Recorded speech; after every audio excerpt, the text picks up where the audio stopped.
Gracia y paz, amados hermanos, el Señor les bendiga en este día. Ruego a mi Dios que se encuentre cada uno de ustedes bien. El día de hoy continuaremos con el estudio del capítulo 2 de Apocalipsis y encontraremos algunas cosas en común.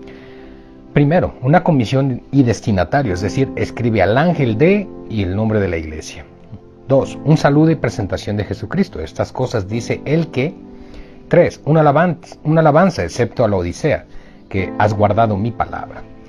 1 o varios reproches también, excepto a Esmirna y a Filadelfia, pero tengo contra ti. 1 o varias directrices para arrepentirse. Mira de dónde has caído y arrepiéntete.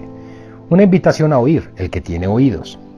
Y una promesa, el que venciere. Capítulo 2 y 3 son las cartas dirigidas a las 7 iglesias. Número 7 representa plenitud o perfección, por lo tanto es una carta dirigida a toda la iglesia. Capítulo 2. Versos 1 al 7, amados.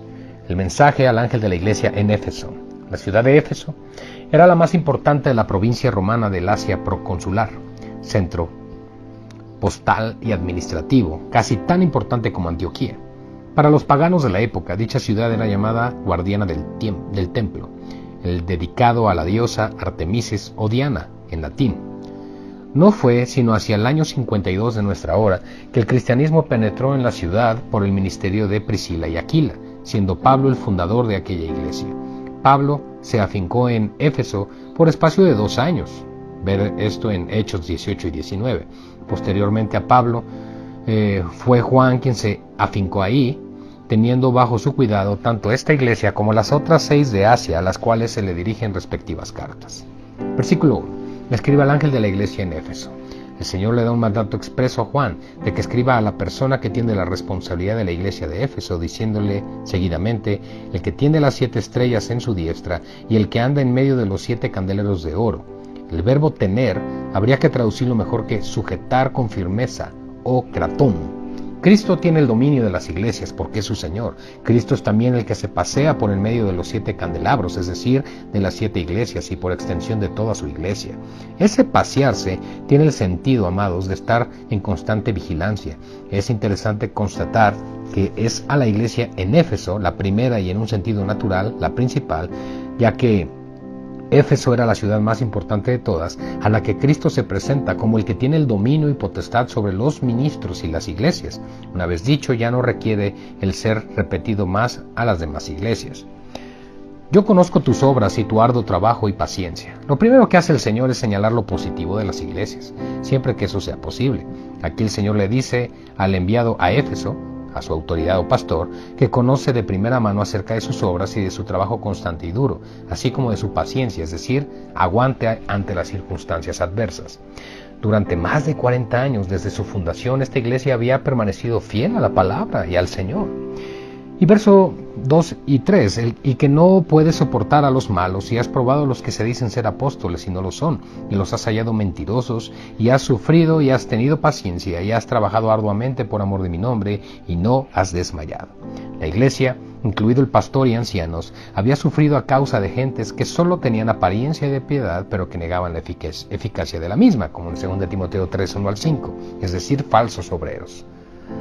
Pensaron ingenuamente que todos los que se decían siervos de Dios lo eran, porque pensaban que todos serían como su amado Pablo, muy a pesar de que el propio Pablo les había advertido que eso no sería así, y de hecho lo que Pablo les advirtió en su día ocurrió. Los falsos obreros y apóstoles afloraron. Unos tenían falsa doctrina, entre otros eran judaizantes y pregnósticos, otros buscaban su propio provecho, aun y siendo algunos de ellos entre ellos mismos. Y dice, y has probado a los que se dicen ser. Este probar es un griego epeidasas y se emplea en el sentido de experimentar una prueba ordinariamente amarga. No es que pusieron a prueba a los que se llaman apóstoles, por lo cual se emplea el verbo dokimazo, es decir, poner a prueba, sino que experimentaron la amarga prueba de hallar los falsos. En otras palabras, que confiaron en ellos y se sintieron lógicamente defraudados y traicionados cuando se dieron cuenta de que eran falsos hermanos. Verso 4. Pero tengo contra ti que has dejado tu primer amor. El primer amor es el amor a Dios, hermanos. Amarás al Señor tu Dios con todo tu corazón y con toda tu alma y con toda tu mente. Mateo 22:37. Se puede servir a Dios pero no amarle, y eso de nada sirve. Es solamente un comportamiento religioso. Se deja de amarle como debe de ser cuando entra en la vida de uno amargura, y eso puede ocurrir por varias razones. Vamos a ver qué pasó con Éfeso. Cuando uno se ve traicionado por ciertos llamados hermanos, especialmente si esos hermanos se supone que son siervos de Dios, ante el dolor que es inevitable y lógico, solo existen dos caminos. 1. Perdonar y bendecir al adversario y el apoyarse en el Señor y en su gracia a pesar del dolor. O 2. Amargarse. La consecuencia de esto último puede ser la pérdida del primer amor. El ángel de Éfeso había perdido el primer amor a causa de la amargura y el consiguiente endurecimiento del corazón. El error primero de los de Éfeso fue la ingenuidad. No probaron convenientemente a esos apóstoles y supusieron que eran verdaderos dejándoles actuar. Luego, ante la realidad de su falsedad, en vez de humillarse y reconocer su error, lo que hicieron fue endurecer el corazón. Ese fue el principal de los errores. Tremendo, ¿verdad, hermanos? Verso 5. Recuerda, por tanto, de dónde has caído y arrepiéntete, y haz las primeras obras, pues si no, vendré pronto a ti y quitaré tu candelero de su lugar si no te hubieras arrepentido. El Señor le urge al responsable de la iglesia que vuelva al inicio de todo. El lugar es en su propio corazón. Allí es de donde surge la amargura y allí es de donde la sanidad es necesaria. Para ello deberá arrepentirse, es decir, cambiar de manera de pensar y pensar como Dios piensa, perdonando a los ofensores y buscando de Dios su gracia para volver al primer o genuino amor. El Señor le da un plazo, esa es su paciencia. Vemos que como plazo de tiempo que conlleva en sí una limitación de dicho tiempo. Una vez cumplido el plazo, si no ha habido un cambio, el Señor le promete que quitará el candelero o candelabro de su lugar. Esto no puede significar otra cosa que la remoción de la presencia del Espíritu Santo de dicha iglesia, y que tal iglesia deja automáticamente de ser de Cristo. Desafortunadamente no se hizo caso a la palabra del Señor y el candelero fue quitado una vez cumplido el plazo de tiempo. Solo queda de aquel templo cristiano de Éfeso ciertas ruinas y muchos metros bajo tierra. Verso 6. Pero tienes esto, que aborreces las obras de los nicolaítas, los cuales yo también aborrezco. En ese momento no quiere el Señor terminar con un reproche, sino con algo positivo y meramente alentador. El Señor alaba el aborrecimiento de las obras de los llamados nicolaítas, que el ángel de Éfeso profesa. No se sabe a ciencia cierta quiénes eran los nicolaítas, pero se trataba de falsos cristianos que llegarían a ser los gnósticos, los cuales pretendían establecer una división del pueblo de Dios en castas, lo cual había de derivar, andando con el tiempo, en el establecimiento de la casta sacerdotal dentro de la iglesia oficial del imperio, la iglesia de Roma. Verso 7. El que tiene oído, oiga lo que el Espíritu dice a las iglesias. Al que venciere, le daré a comer del árbol de la vida, el cual está en medio del paraíso de Dios. El Espíritu de Cristo, hermanos, se dirige a las iglesias y a los que son verdaderos cristianos, los cuales han vencido por Cristo y por tanto tienen el oído dócil. Este mensaje es para los creyentes individuales, tanto de Éfeso como los del resto de la Iglesia Universal, es decir, para ti y para mí. La promesa aquí es que le daré a comer del árbol de la vida, el cual está en medio del paraíso de Dios. La referencia a ese árbol la encontramos en Génesis 2 y 3, y el fruto de ese árbol es la inmortalidad, como vemos en Génesis 3:22. El vencedor nunca morirá. Antes, en todas las cosas, como dice Romanos 8:37, somos más que vencedores por medio de aquel que nos amó, y vence el que es de Cristo. Versos 8 al 11 encontramos ahora el mensaje al ángel de la iglesia en Esmirna. Esmirna en griego significa mirra, y el nombre le viene bien a la iglesia de dicha ciudad, ya que la mirra es símbolo de sufrimiento y de muerte. La formaba parte del perfume de la unción sagrada en Éxodo 20, capítulo 30, versos 23 al 33. Fue profético el acto de la entrega de mirra del rey del oriente al recién nacido Salvador del mundo. La mirra declaraba que Jesús era el siervo sufriente.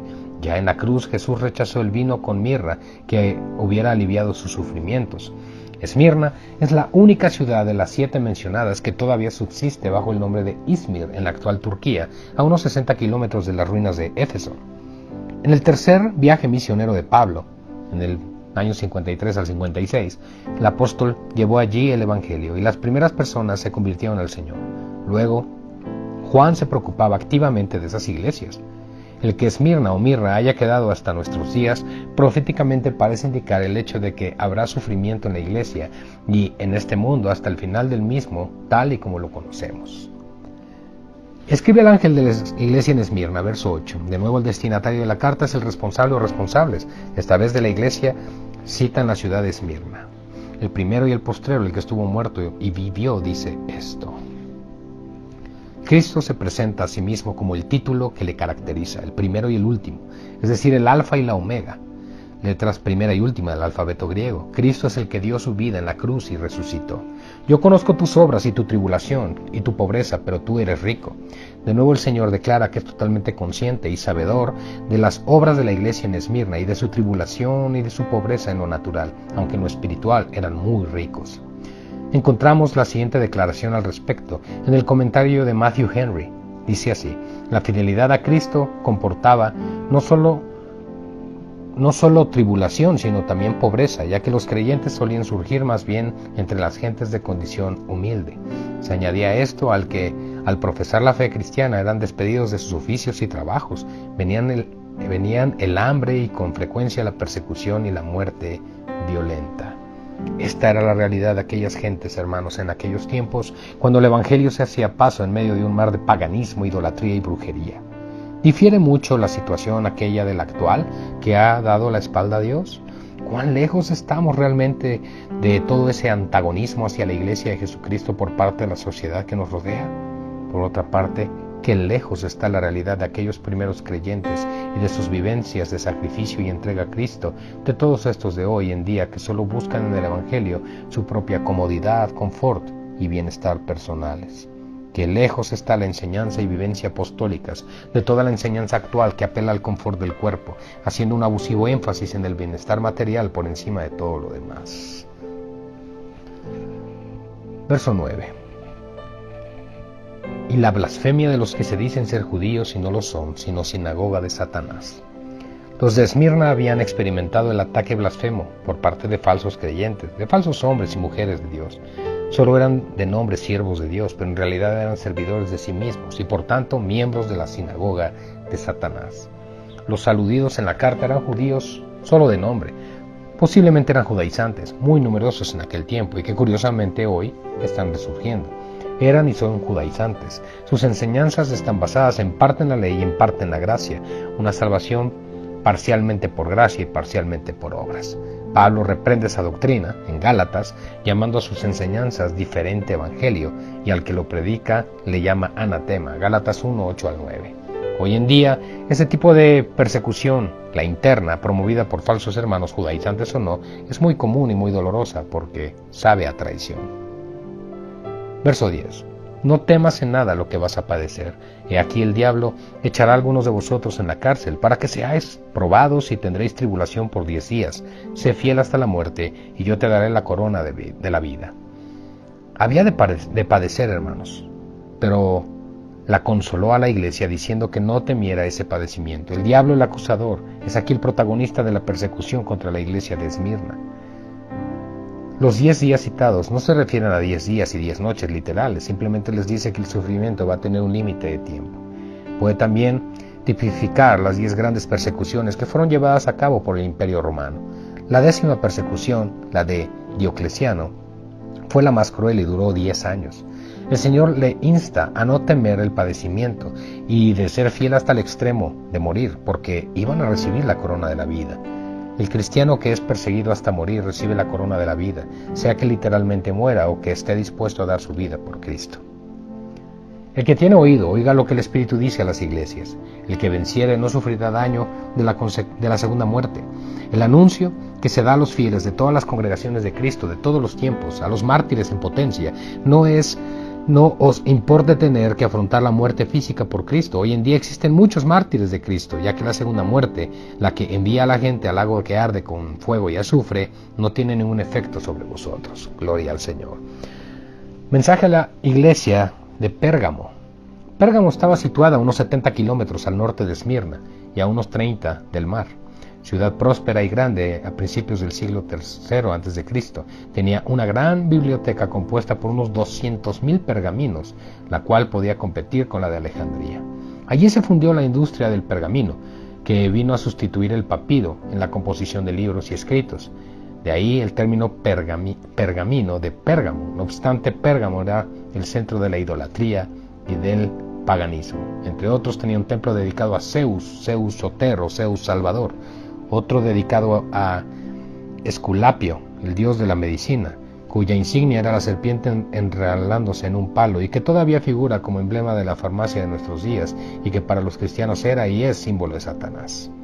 Fue la primera ciudad que erigió un templo al emperador Augusto en el año 29 a.C. Después erigieron templos a Roma y a los emperadores Trajano y Severo. También era venerada Venus. Verso 12. Escribe al ángel de la iglesia de Pérgamo. El que tiene la espada aguda de 2 filos dice esto. Ahora Cristo da orden a Juan de que dirija su misiva al responsable o responsables de la iglesia de la ciudad de Pérgamo. Se presenta a sí mismo como el que tiene el poder para destruir a sus enemigos. Esta espada de 2 filos la utilizará en su venida, hermanos. Esa manera de presentarse es la adecuada, según el contexto de la ciudad donde su iglesia está, en una ciudad dedicada a Satanás. Yo conozco tus obras y dónde moras, donde está el trono de Satanás. El Señor es perfectamente consciente de la realidad en la cual su iglesia está, en la ciudad que albergaba el mismo trono del diablo. Hoy en día, cuando estamos tan al final de los días, el diablo y todas sus huestes pululan operantes por cualquier parte del globo, porque saben que les queda poco tiempo. Evidentemente el trono de Satanás hoy en día ya no está en Pérgamo. Pérgamo no existe, ha estado en Roma. Eso lo vamos a ver en Apocalipsis 17 durante muchos siglos. A pesar de estar en un lugar tan antagónico a la fe, Pérgamo, el Señor es consciente de que retiene el nombre de Jesús, en otras palabras, es fiel a Él.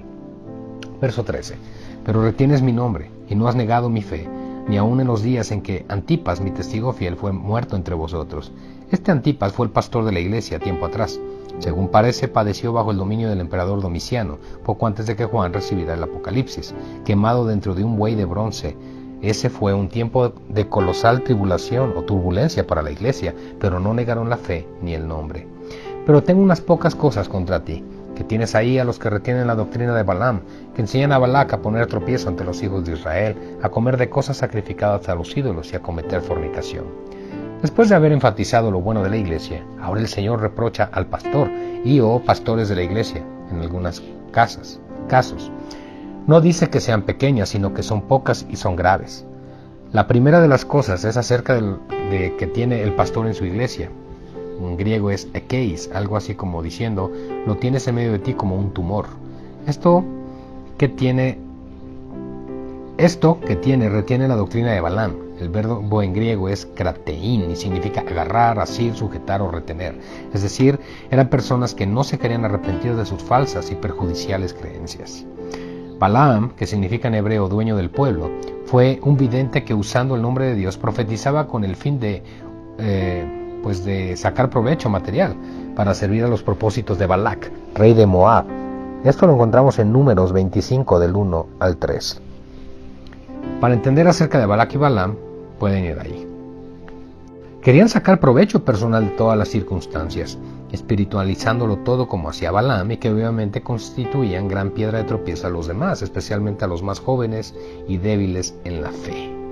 Querían lo bueno de Dios y lo bueno del mundo. Es por ello que el cristiano no puede tener comunión con Dios y al mismo tiempo buscar tener comunión con el espíritu del mundo, hermanos.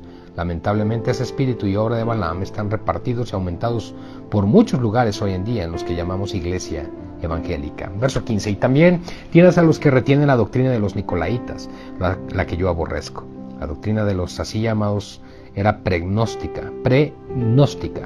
Hablamos anteriormente de las obras de los nicolaitas, las cuales eran aborrecidas por los de Éfeso. No obstante, los de Pérgamo eran condescendientes, no con la doctrina, sino con los que retenían dicha doctrina y obras. Los gnósticos creían que podían usar su cuerpo para cometer actos pecaminosos y con ello no pecar porque no lo hacían espiritualmente, sino solo con el cuerpo. Dado que el cuerpo iba a corrupción con la muerte física, lo consideraban bajo y hasta malo, algo así como un estigma de que habían que soportar. Por lo tanto, consideraban que les era lícito usarlo para cosas bajas y sucias, como la fornicación, la embriaguez, las orgías, etc. En otras palabras, creían que en cada uno de ellos había dos seres, el malo, es decir, el cuerpo, y el bueno, es decir, el espíritu. Verso 16. Por tanto, arrepiéntete, pues si no, vendré a ti pronto y pelearé contra ellos con la espada de mi boca. Esas palabras declaraban una urgencia a la obediencia. Ese arrepentimiento debía plasmarse en obra, debía aplicarse la disciplina necesaria como para atajar ese mal endémico. El que tiene oído, oiga lo que el Espíritu dice a las iglesias. Al que venciere daré a comer del maná escondido, y le daré una piedrecita blanca, y en la piedrecita escrito un nombre nuevo, el cual ninguno conoce sino aquel que lo recibe. Este mensaje no es solo para aquellos de Pérgamo, sino para todos los que se pueden identificar con él. Seamos sensibles a la palabra de Dios, hermanos. Daré a comer del maná escondido. El maná estaba escondido detrás del arca, Éxodo 16, 32 al 34. La promesa es acerca del maná como alimento espiritual que Dios va a dar a los que venzan. Es la auténtica comunión que nunca iban a poder obtener en la mesa de los ídolos.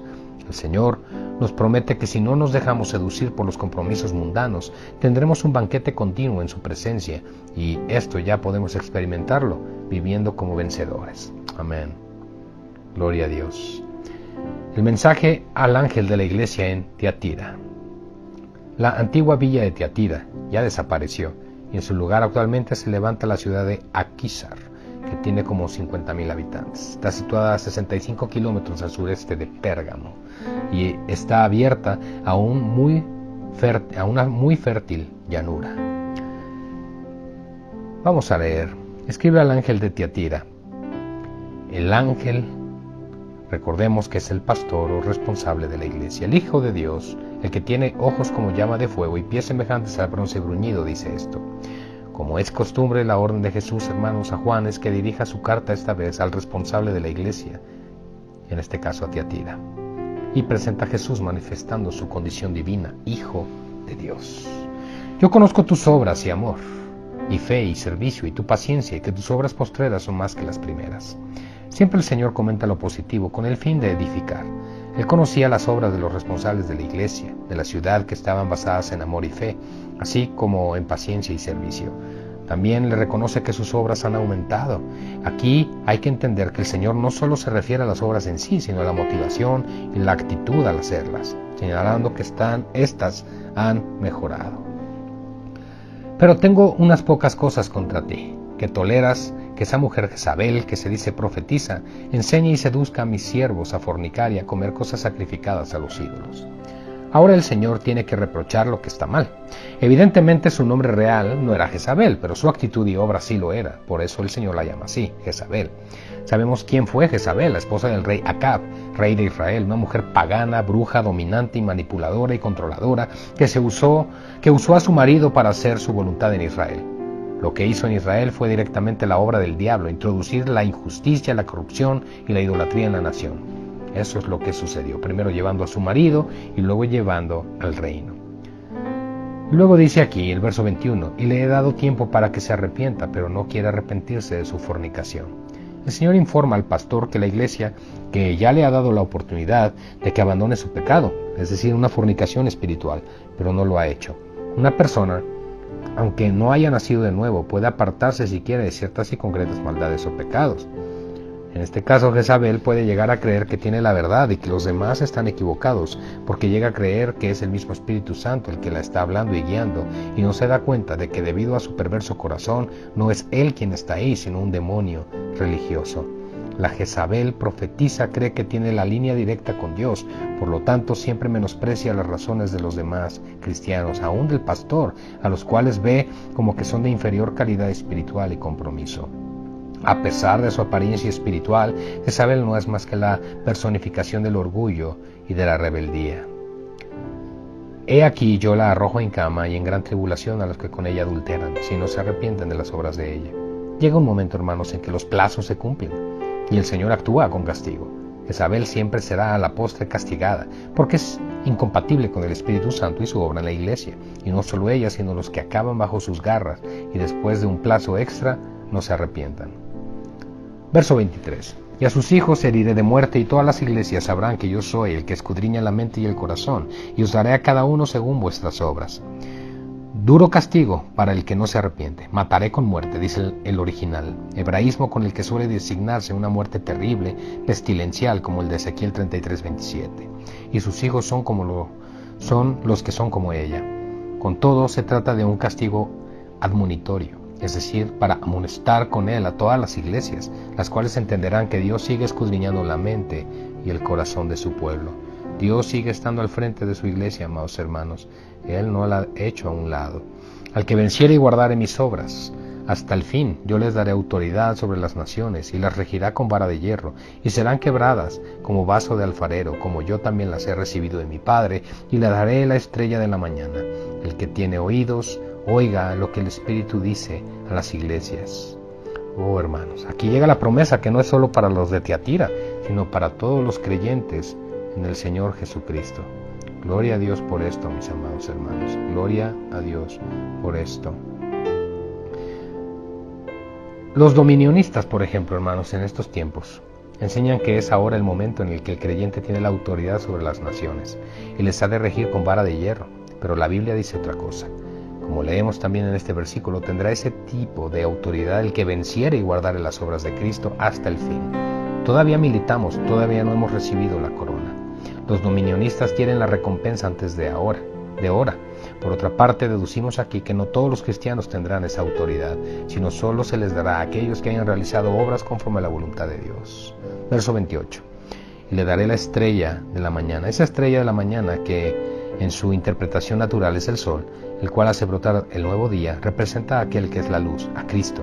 Aquí el Señor está diciendo que al que venciere le hará partícipe de su gloria. Y el verso 29, el que tiene oído oiga lo que el Espíritu dice a las iglesias. De nuevo, este mensaje es para todos los que oyen la voz del Espíritu Santo. No pueden ser sino los hijos de Dios de todos los tiempos, de las cosas que son, la iglesia de Cristo. Hasta aquí la lectura del día de hoy. Que el Señor los bendiga.